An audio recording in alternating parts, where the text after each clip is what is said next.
Hey everybody, it's Josh at Home at 30 and I'm back to go over some common elevator pitch mistakes. Now if you need to know what an elevator pitch is or my advice on how to put together your elevator pitch, check out the videos in the links below or wait for the suggested videos at the end. The first mistake that you want to avoid when putting together your elevator pitch is showing too much nervous energy. Easier said than done, I realize that, but the things you don't want to do is saying a lot, being overly excited with your hands, swaying back and forth, leaning to one side, maybe you're leaning on your hip. You want to minimize everything that could possibly distract your listener from your message, and you also want to seem confident in what you're saying. If you ever gone to buy something in a store, gone to buy a car, whatever it may be, and the person has sweaty palms, they're sweating through their shirt, they can't stop saying and they keep looking behind them, you're not probably going to trust them or buy what they're trying to sell you. So the same sort of thing happens in an elevator pitch. Keep that in mind.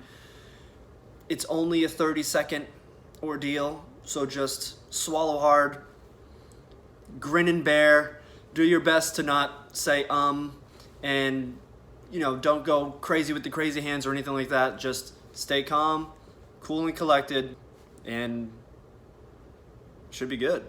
The next common mistake is talking too fast. So your elevator pitch, you want it to be quick. You want to go through it fairly quickly, but not because you're talking fast and you're trying to pack a lot of information in there. You want it to go quick because it's succinct, it's precise. You say exactly what you want to say in the amount of time that you want to say it. And when you have a clear, succinct message, it's more important to make sure your audience has time to digest what you're saying, as opposed to speaking really quickly, getting through it, and hoping that the message resonates with them in the end. So take your time, breathe. This will also help you keep that nervous energy in check as well. So take your time, breathe, and speak slowly so that your listener can understand what you're saying.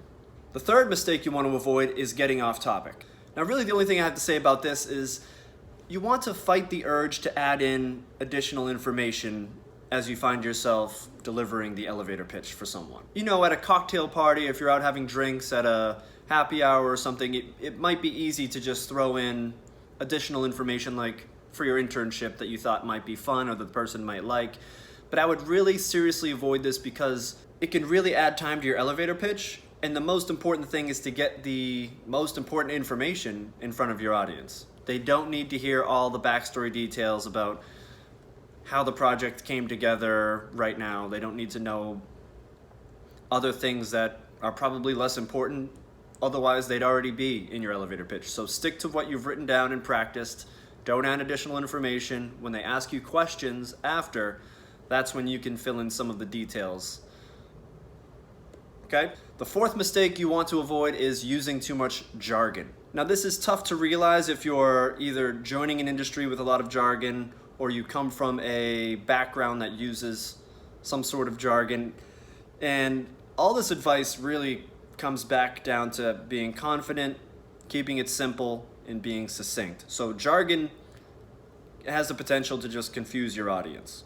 Either they don't know what you're saying or you sound like you're a robot or someone that's just trying to impress other people.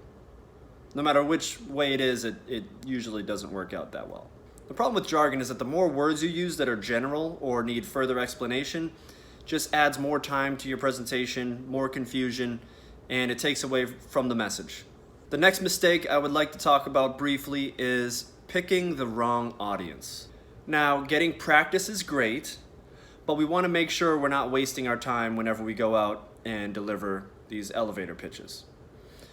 If you keep going out and doing your pitch for people that don't care or can't possibly help you, aren't a decision maker, etc., you're going to lose your confidence because you think, there's something wrong with my elevator pitch.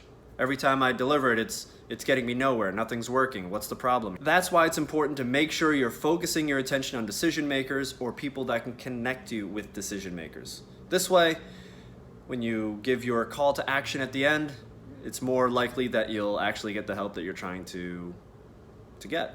Which brings me to my final common mistake, which is forgetting the call to action. Your elevator pitch is a beautiful work of art that you've taken minutes, hours, days, weeks to put together and execute. But the cornerstone of the great elevator pitches is the call to action. After you crush your pitch, at the end, don't forget to make your ask.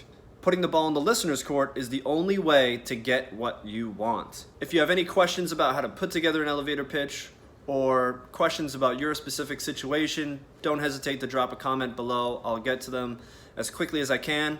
Otherwise, I will see you guys soon. Until next time.